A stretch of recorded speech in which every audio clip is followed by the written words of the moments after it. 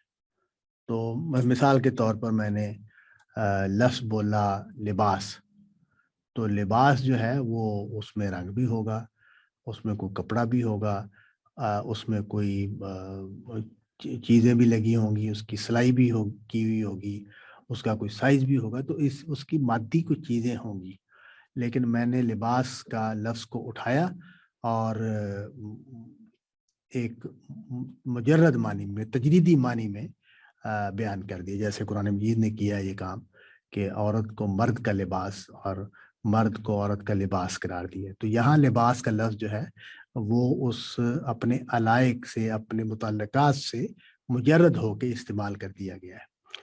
تو اب اس میں ایک نئے معنی پیدا ہو گئے ہیں، یعنی وہ عام لباس کے بجائے ایک اور معنی میں یہ لفظ استعمال ہو گیا۔ تو اسی طرح یہاں بازی گاہ کا جو لفظ ہے یہ بھی اٹھا دیا گیا ہے۔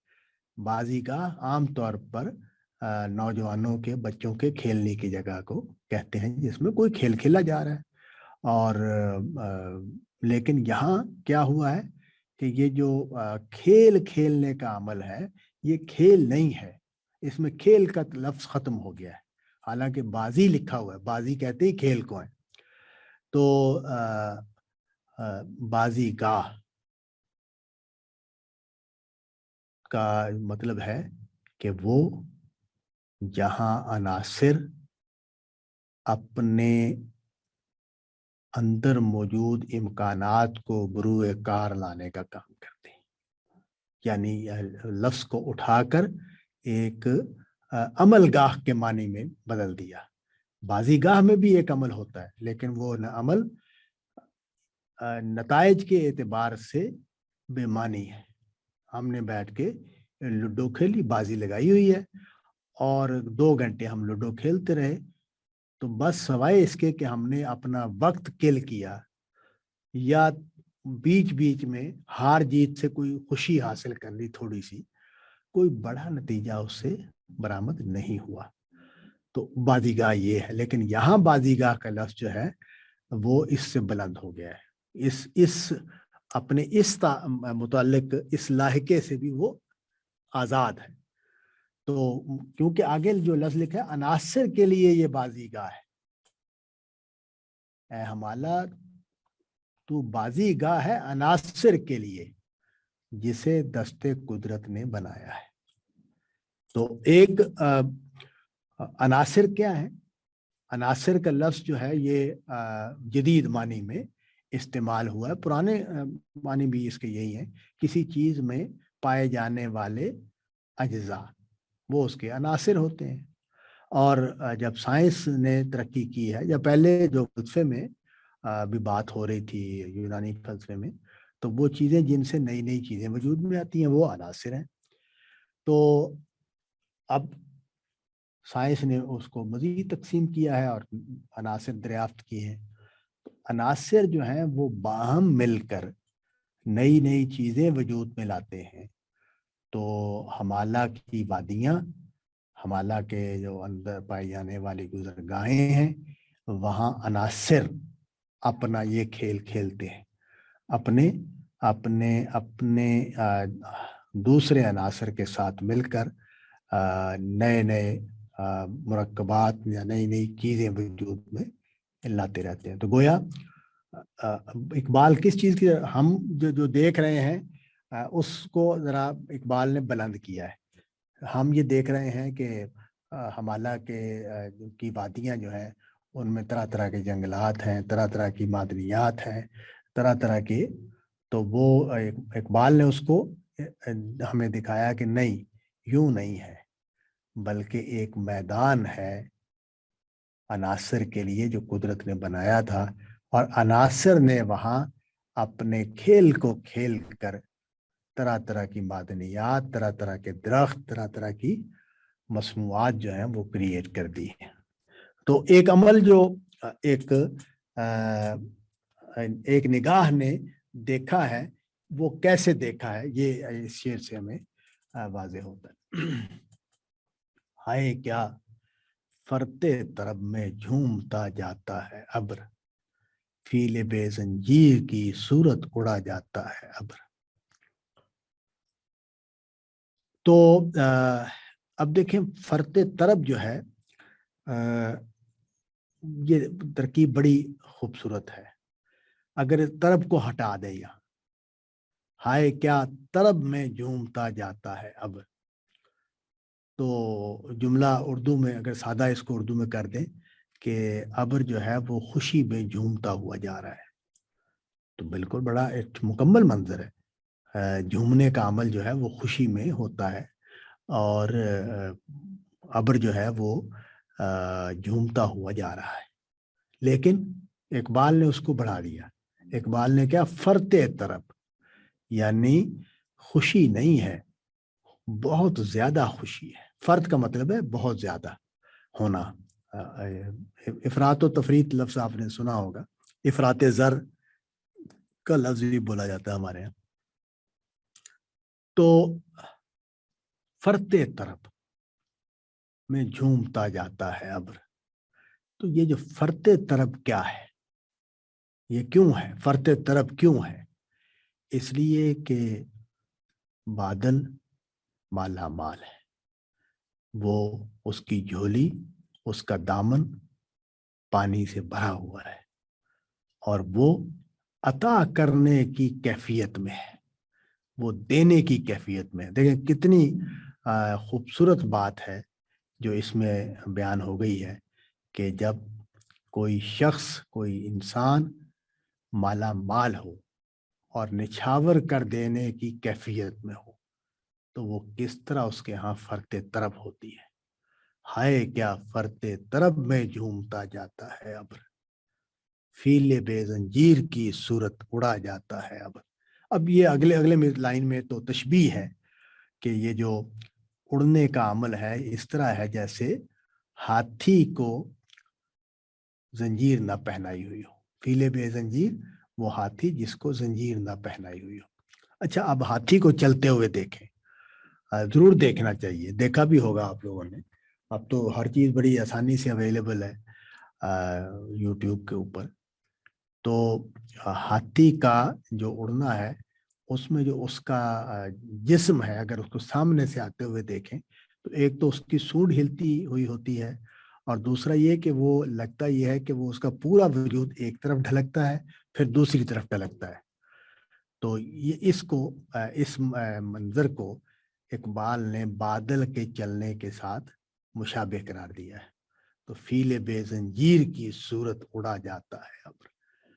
فیل بے زنجیر کیوں کہا؟ کہ اگر زنجیر ڈلی ہوئی ہوگی ہاتھی کو تو وہ اس کی محدود ہوگی حرکت جو ہے، لیکن اگر اس کے زنجیر نہیں ہے تو وہ جہاں چاہے جا سکتا ہے، جنگل میں جہاں تک جانا چاہے وہ جا سکتا ہے۔ تو اس کو بیان کیا کہ ہائے کیا فرتے طرب میں جھومتا جاتا ہے ابر۔ وہ فرتے طرب کیوں ہے وہ میں نے بیان کر دیا کہ بادل مالا مال ہے پانی سے، اور اس کے اندر نچھاور ہو جانے کا جذبہ بھرا ہوا ہے، اس نے اس کو ایک فرط طرب میں مبتلا کر دیا ہے، اس کی خوشی کی کوئی انتہا نہیں ہے اور وہ اس میں جھومتا ہوا جا رہا ہے، ایسے لگتا ہے کہ جیسے کوئی بے زنجیر ہاتھی ہو اور وہ کہیں جا رہا ہو۔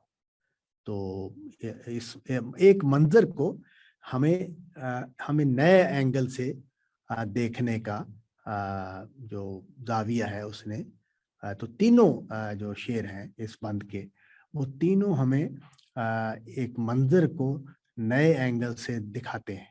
ابر کے ہاتھوں میں رہوارے ہوا کے واسطے، تازیانہ دے دیا برکے سرے کوہسار نے، اے ہمالا کوئی بازی گاہ ہے تو بھی جسے دست قدرت نے بنایا ہے عناصر کے لیے، ہائے کیا فرتے طرب میں جھومتا جاتا ہے ابر، فیل بے زنجیر کی صورت اڑا جاتا ہے ابر۔ اوکے جی، بہت شکریہ، السلام علیکم۔ آج تو سارے لوگ بالکل چپ رہے ہیں، کسی نے کوئی بات نہیں کی۔ سر ہماری آواز ہی نہیں آ رہی آپ تک، تو ہم کیا بولیں؟